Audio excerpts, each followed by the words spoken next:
అందరికీ నమస్తే, నేను మీ Pavan. Welcome to our channel. ఇలాంటి వాళ్ళు ఉన్నారని వీళ్ళని చూసాక అర్థమైంది. ఈ వీడియో చాలా ఇంట్రెస్టింగ్గా ఉండబోతుంది. లాస్ట్ వరకు చూసి అందరు కామెంట్ చేయండి. మనందరికీ తెలిసిందే, పవన్ కళ్యాణ్ గారి సతీమణి అన్న లిజనో గారు రీసెంట్గా తిరుమలకి వెళ్ళారు. పవన్ కళ్యాణ్ గారి కొడుకు మార్శంకర్కి సింగపూర్ స్కూల్లో ఫైర్ యాక్సిడెంట్ అయితే సరే దాని సందర్భంగా వీళ్ళు తిరుమలకి వచ్చారు ఇట్లని చెప్పి అనుకున్నాం. అన్న లిజనో గారు తిరుమలలో తలనీళ్ళు ఆరోపించారు.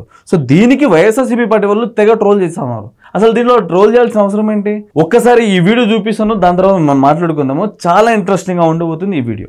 సో అన్న లిజనో గారు అక్కడ మీరు చూడండి, ఆ మొక్కతే జనాలలో ఎవరు సెక్యూరిటీకి ఇట్లా ఎవరు లేకుండా ఆ మొక్కతే ఉండి మంచిగా అక్కడున్న అన్నప్రసాదాన్ని మంచిగా తింటుంది. మీరు చూడండి, ఇదే ఇప్పుడు మనం మాట్లాడుకుంటే మన జగన్మోహన్ రెడ్డి గారి సతీమణి భారతిరెడ్డి కానీ ఏ రోజైనా ఇట్లా టెంపుల్స్కి వెళ్ళి ప్రసాదం కానీ తీర్థం కానీ తీసుకున్నట్టు మీరు ఎవరైనా చూసారా? ఇప్పుడు మీకు కొన్ని ఫోటోలు చూపిస్తాను. మీరు ఇక్కడ చూడండి, అన్న లిజనో గారు అక్కడ అన్నదానం వడ్డిస్తా ఉన్నారు. ఇక్కడ వాళ్ళతో కూర్చొని తింటుంది. ఇక్కడ మీరు చూడండి, పవన్ కళ్యాణ్ గారి కొడుకు మార్క్ శంకర్ పేరు మీద 17 లక్షల రూపాయలు డొనేట్ చేసారు ఈ అన్న లిజనో గారు, పవన్ కళ్యాణ్ గారు. మన జగన్మోహన్ రెడ్డి గురించి మాట్లాడుకుందాం. ఇదే వైఎస్ఆర్సీపీ పార్టీ వాళ్ళు ఈ అన్న లిజనో గారిని ట్రోల్ చేస్తా ఉన్నారు. ఇక్కడ జనాలతో మంచిగా కూర్చొని తింటా ఉంది. తిరుపతి దేవస్థానానికి 17 లక్షల రూపాయలు డొనేట్ చేసిన వ్యక్తులు. ఓకే, ఇక్కడ మన జగన్మోహన్ రెడ్డి గురించి మాట్లాడుకుంటే జగన్మోహన్ రెడ్డి కానీ ఏ రోజు ఏ దేవస్థానానికి ఇన్ని రూపాయలు నేను డొనేట్ చేసిన, 10 రూపాయలు, 1000 రూపాయలు, 1000, 1,00,000, 10 లక్షలు ఇట్లా ఏ రోజైనా డొనేట్ చేసింది మీరు ఎప్పుడైనా చూసిరా? అట్లాంటి డొనేషన్లు ఏముండదు. రీసెంట్ గా అంతేందుకు అదే జగన్మోహన్ రెడ్డి విజయవాడ వరద బాధితులకి 1 కోటి రూపాయలు విరాళం ఇస్తున్నా ఇట్లని చెప్పి ఒక స్టేట్మెంట్ ఇచ్చున్నాం. వైఎస్ఆర్సీపీ పార్టీ వాళ్ళు దానికి విచ్చలవిడిగా డబ్బులు కొట్టుకున్నారు. ఎలివేషన్ గట్టిగా ఇచ్చుకున్నారు ఈ వైఎస్ఆర్సీపీ పార్టీలు. కానీ అక్కడ తీరా చూస్తే ఈ జగన్మోహన్ రెడ్డి ఇచ్చిన 1 కోటి రూపాయలు ఇప్పటివరకు ఆ కూటమి ప్రభుత్వానికి అందల. ఈ వైఎస్ఆర్సీపీ పార్టీ వాళ్ళకి ఈ పేటీఎం కుక్కలకి అర్థం కాదు. అని పక్కన పెట్టేస్తే ఇప్పుడు మీకు కొన్ని ఫోటోలు చూపిస్తుంది, దాని తర్వాత మనం మాట్లాడుకుందాం. మీరు ఇక్కడ చూడండి, ఇక్కడ జగన్మోహన్ రెడ్డి గారు, భారతిరెడ్డి గారు ఉన్నారు కదా. ఇది మీరు టెంపుల్కి వెళ్ళి ఏదో పూజలు చేస్తున్నారు గిట్లని చెప్పి అనుకోమాకండి. ఈ జగన్మోహన్ రెడ్డి భారతిరెడ్డికి దేవుడు గుడికి వెళ్ళడం ఇష్టం లేకపోతే ఆ దేవుడు గుడిని ఇంటికి తీసుకొచ్చిన వ్యక్తి ఈ జగన్మోహన్ రెడ్డి. లాస్ట్ టైం సంక్రాంతికి జగన్మోహన్ రెడ్డి వాళ్ళ వైఫ్ కానీ అదే భారతిరెడ్డి గారు టెంపుల్కి వెళ్ళడం ఇష్టం లేకపోతే ఆ టెంపుల్ని తీసుకొచ్చిండు మన జగన్మోహన్ రెడ్డి. అట్లాంటి మంచి వ్యక్తిని మనము సీఎంని చేసినాము, ఇంకా పెద్ద పెద్ద పదవులు ఇచ్చినాము. ఆ జగన్మోహన్ రెడ్డి మాట్లాడుతూ ఉంటాడు, నేను హిందూ ధర్మాన్ని కాపాడుతాను, హిందూ దేవుళ్ళని పూజిస్తాను, హిందూ ధర్మం జోలికి ఎవరైనా వచ్చినా వాళ్ళని అస్సలు వదలను గిట్టని చెప్పి మాట్లాడుతూ ఉంటాడు ఈ జగన్మోహన్ రెడ్డి. ఈ జగన్మోహన్ రెడ్డి సరిగ్గా తీర్థం తీసుకోడు, ప్రసాదం తీసుకోడు, ఈయన మాట్లాడుతూ ఉంటాడు. జగన్మోహన్ రెడ్డి మీరు ఒకటి గమనించుకోండి, పవన్ కళ్యాణ్ గారు వాళ్ళ సతీమణితో ఎలా అయితే వెళ్ళారో మీ సతీమణితో కూడా మీరు గట్లనే టెంపుల్స్కి వెళ్తే హిందువులు చాలా మంది హ్యాపీగా ఫీల్ అవుతారు. మీరు ఒక్కళ్ళే టెంపుల్కి వెళ్తూ ఆ టోపీ వేసుకుంటా, ఆ టవల్ వేసుకుంటా వెళ్తే అస్సలు బాగలేదండి. సో ఇంకా ఫోటో చూపిస్తాను. ఈ ఫోటో కూడా same. Last time Jaganmohan Reddy గారు వాళ్ళ సతీమణి భారతిరెడ్డి టెంపుల్కి వెళ్ళడం ఇష్టం లేకపోతే ఆ టెంపుల్ని తీసుకొచ్చిన వేరే సెట్, ఇది సెట్ పక్కన వేసేస్తే ఇంకో ఫోటో చూపిస్తాను. మీరు ఇక్కడ చూడండి, వైఎస్ఆర్సీపీ పార్టీ వాళ్ళు ఏ విధంగా ఎలాంటి కామెంట్లు చేస్తున్నారు. అంతెందుకు రీసెంట్ గా భారతిరెడ్డి మీద ఒక వ్యక్తి తప్పుగా మాట్లాడితే ఆ వ్యక్తిని అప్పటికప్పుడే అరెస్ట్ చేసి ఈ కూటమి ప్రభుత్వం. మరి ఇదే కూటమి ప్రభుత్వం మీద ఇట్లాంటి కామెంట్లు చేసినప్పుడు వాళ్ళ మీద ఎందుకు రియాక్ట్ అవుతారో అర్థమవుతారు.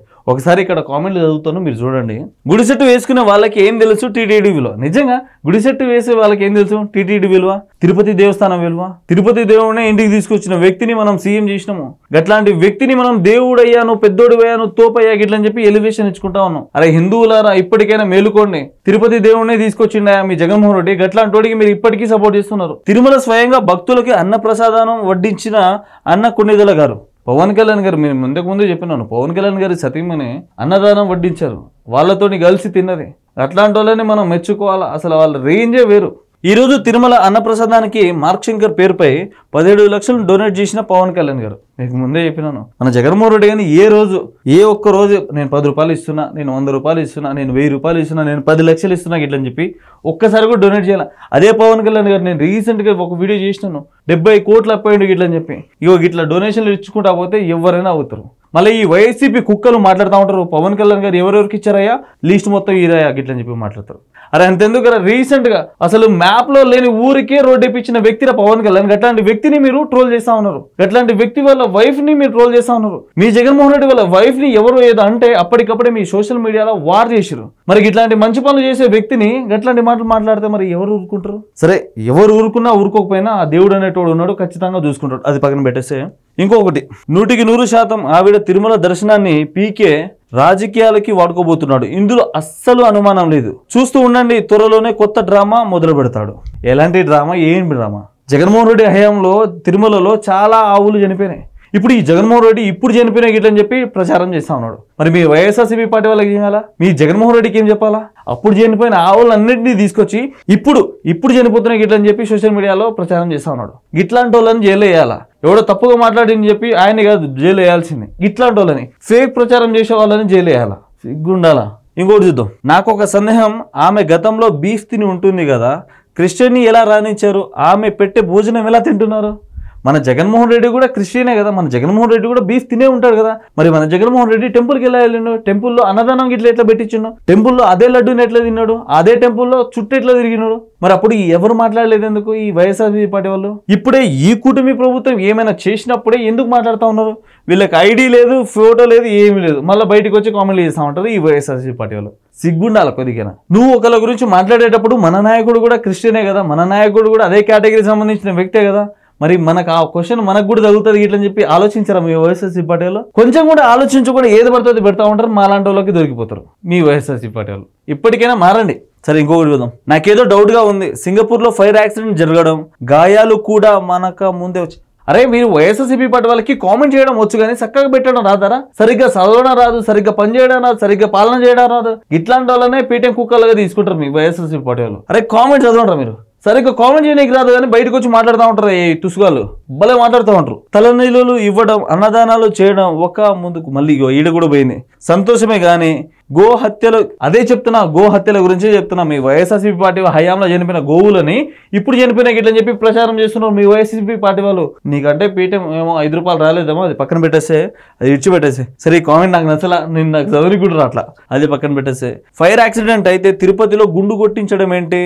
అంతా ఆ డ్రామా గాడి నాటకాలు. కాకపోతే ఆ డ్రామా గాడి చేసిన నాటకాలు కాదమ్మా, మీ వైఎస్ఆర్సీపీ పార్టీ వాళ్ళు చేసే డ్రామాలు. మీ భారతిరెడ్డిని టెంపుల్స్కి తీసుకెళ్లడం చేత కాదు, మీ భారతిరెడ్డి ప్రసాదం తినడం చేత కాదు, మీ జగన్మోహన్ రెడ్డి ఇద్దరు కలిసి టెంపుల్కి వెళ్ళడం చేత కాదు. కానీ ఒక క్రిస్టియన్కి సంబంధించిన లేడీ తిరుపతికి వచ్చి మొక్కుకుంటే మీ అందరికీ వస్తుంది. మీకు ఎట్లాగనో చేత కాదు, మీకు ఎట్లాగనో రానికి చేత కాదు, కానీ వచ్చే వాళ్ళని అందరినీ చెరగొడతా ఉంటారు చూడు మీ వైఎస్ఆర్సీపీ పార్టీ వాళ్ళు గట్లలే. ఈ కామెంట్ చూడండి. పావలగాడు నిజమైన సనాతన ధర్మాన్ని పాటించేవాడు ఎలా అవుతాడు? వాళ్ళ అబ్బాయి పేరు mark Shankar. Mark Shankar Christian పేరు, శంకర్ హిందూ పేరు. పావలగాడు రాజకీయాల కోసం ఏదైనా చేస్తాడు, ప్యాకేజీ గాడిని నమ్మడానికి లేదు. నిజంగా మీ వైఎస్ఆర్సీపీ పార్టీ వాళ్ళు పేటీఎం కుక్కలు అని చెప్పి అనిపించుకోవడానికి ఇది ఒక కామెంట్ చాలు. ఒక డిప్యూటీ సీఎంని ప్యాకేజ్ అంటారు. అరే, ఎప్పటికీ ఒకటే ముచ్చట చెప్తా, పవన్ కళ్యాణ్ ప్యాకేజ్ తీసుకున్నాడు గిట్లని చెప్పి మీరు నిరూపించండి కొడక, నేను సగం గుండు కొట్టించుకుంటా. ఇన్ కేసు మీరు చేయకపోతే జగన్మోహన్ రెడ్డిని అసలు నమ్మకడ్రా, నమ్మకుండా సపోర్ట్ చేయకుండా ఉంటే చాలు.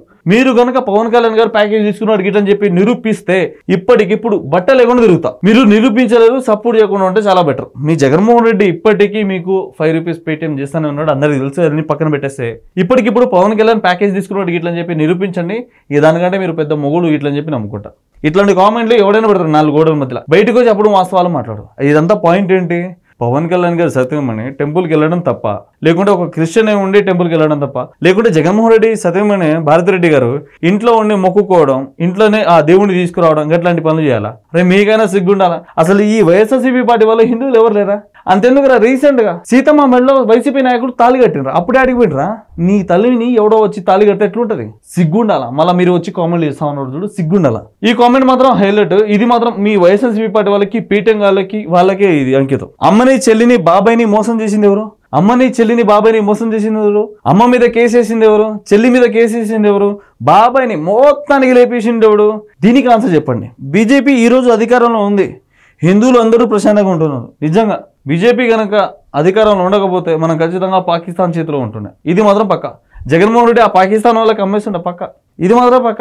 ఈ జగన్మోహన్ రెడ్డి వాళ్ళ బాబాయినే లేపేసిండు, వాళ్ళ అమ్మ మీద వాళ్ళ అక్క మీదనే కేసు వేసిండు. మరి మనం ఎంత? అలా మనం బయటకు వచ్చి మాట్లాడుతూ ఉంటాడు, నాకు వాళ్ళంటే ఇష్టం, వీళ్ళంటే ఇష్టం, తక్కువ కులాలంటే ఇష్టం, ఎస్సీ బీసీ ఇట్లా అని చెప్పి మాట్లాడుతూ ఉంటాడు. ఫస్ట్ అయితే నీ సతీమణి భారతిరెడ్డితో టెంపుల్కి వెళ్ళు, దాని తర్వాత హిందూ దేవుళ్ళ గురించి హిందూ దేవుళ్ళని కాపాడుతులే. కానీ మీ వైఎస్ఆర్సీపీ పార్టీ హయాంలోనే రాముడు విగ్రహం లేపేసారు. మీ కోడాలని ఏమైతే బొమ్మే కదా గిట్లని చెప్పి అంటాడు. రథాన్ని తగలబెట్టింది మీ వైఎస్ఆర్సీపీ పార్టీలా. ఇట్లాంటి మాటలు మాట్లాడుకుంటే ఇక పెద్దగానే ఉంటుంది. సో ఈ వీడియో మీకు ఎట్లా అనిపించిందో కిందకి వచ్చి కామెంట్ చేయండి. సబ్స్క్రైబ్ చేయడం మాత్రం అస్సలు మర్చిపోకండి.